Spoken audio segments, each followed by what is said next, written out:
Assalamualaikum warahmatullahi wabarakatuh. Perkenalkan, kami dari kelompok 4 akan mempresentasikan materi yang berjudul Etika Administrasi Publik. Kami dari kelompok 4 yang beranggotakan saya, Malika Masliban, yang kedua ada Juwita Herniani, yang ketiga ada Najwa Putri, yang keempat ada Nuyasa, dan yang kelima ada Muhammad Rizky Akbar. Tugas ini dibuat dalam bentuk video presentasi dengan tujuan untuk memenuhi salah satu persyaratan nilai tugas kelompok yang diberikan oleh Bapak dosen kami. Langsung saja untuk pembahasan di materi slide pertama yang akan dibacakan oleh saya, Malika Masliban. Oke, pada materi di slide pertama ini dengan pembahasan asal-usul etika. Nah, secara etimologis, kata etika berasal dari bahasa Yunani yang terdiri dari dua kata, yaitu ethos dan ethikos. Ethos berarti sifat, watak, kebiasaan, tempat yang biasa. Nah, apa itu ethikos? Ethikos berarti keadaan, kelakuan, dan perbuatan yang baik. Istilah ini berasal dari kata Latin yaitu mores, yang merupakan bentuk jamak dari mos, yang berarti adat istiadat atau kebiasaan, watak, kelakuan, tabiat, dan cara hidup. Sedangkan dalam bahasa Arab, kata etika dikenal dengan istilah akhlak, yang artinya budi pekerti.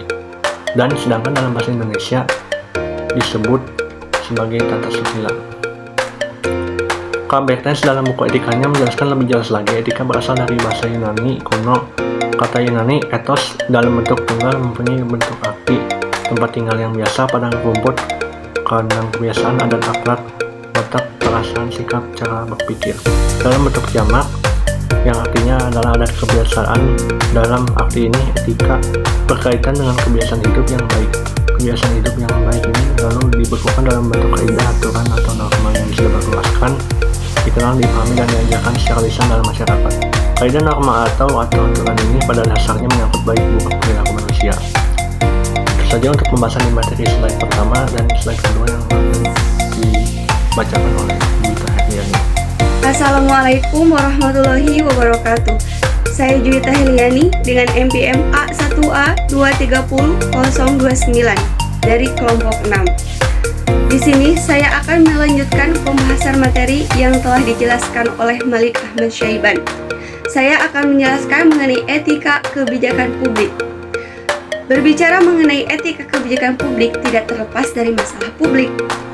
Masalah publik adalah masalah yang berdampak luas pada kehidupan publik yang terus meningkat dan beragam sejalan dengan pertumbuhan penduduk yang semakin pesat, dan mencakup konsekuensi bagi orang-orang yang tidak secara langsung terlibat serta membutuhkan penanganan yang cepat dan akurat oleh pemerintah.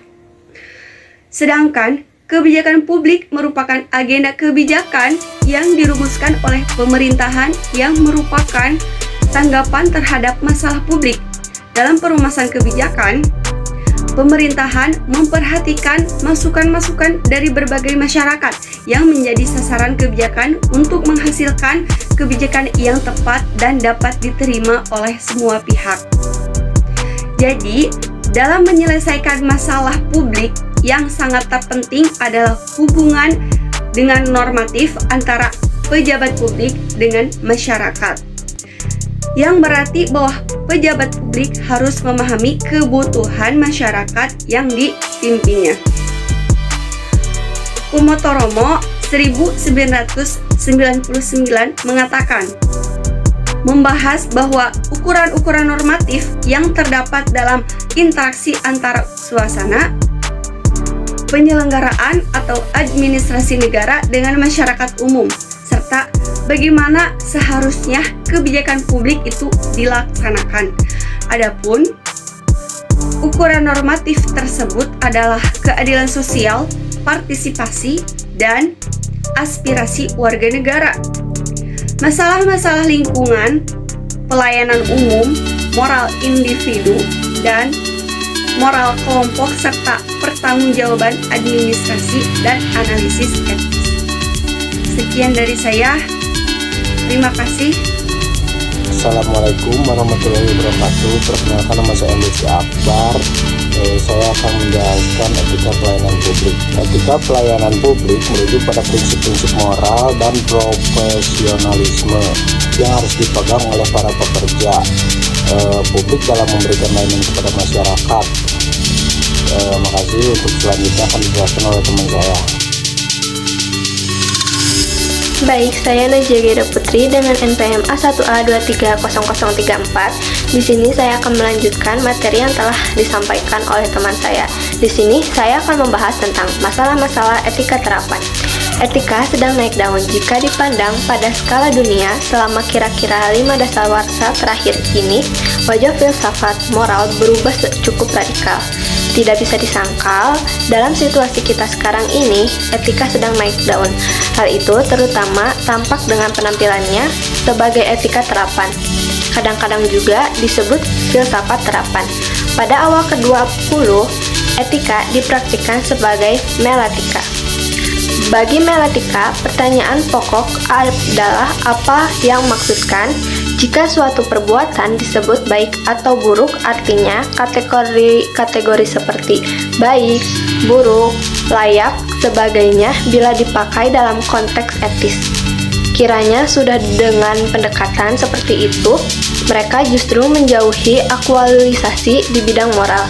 Pertama, perkembangan pesat di bidang ilmu dan teknologi menimbulkan banyak persoalan etis yang besar, khususnya dalam sektor ilmu-ilmu biomedis. Sebentar lagi pada pasal ke-6, kita kembali pada faktor pertama ini. Kedua, dalam masyarakat tahun 1960-an tercipta semacam iklim moral yang berolah mengundang minat baru atau untuk etika. Di Amerika Serikat, pada waktu itu berlangsung puncak perjuangan civil rights, hak-hak warga negara, khususnya persamaan hak bagi golongan kulit hitam, mulai di dunia barat, tapi tidak terbatas di situ. Waktu itu terlihat gerakan kuat yang menuntut persamaan hak wanita. Pada akhir tahun 1960-an, permulaan 1970-an, terjadi juga revolusi mahasiswa beberapa negara barat dengan salah satu puncaknya. Sekian dari saya, materi selanjutnya akan disampaikan oleh rekan saya. Konsepsi etika sebenarnya sudah lama diterima sebagai suatu sistem nilai yang tumbuh dan berkembang pada peradaban manusia. Sehingga dengan demikian pada dasarnya etika berkenaan dengan serangkaian upaya yang menjadikan moralitas sebagai landasan bertindak dalam tatanan kehidupan yang kolektif.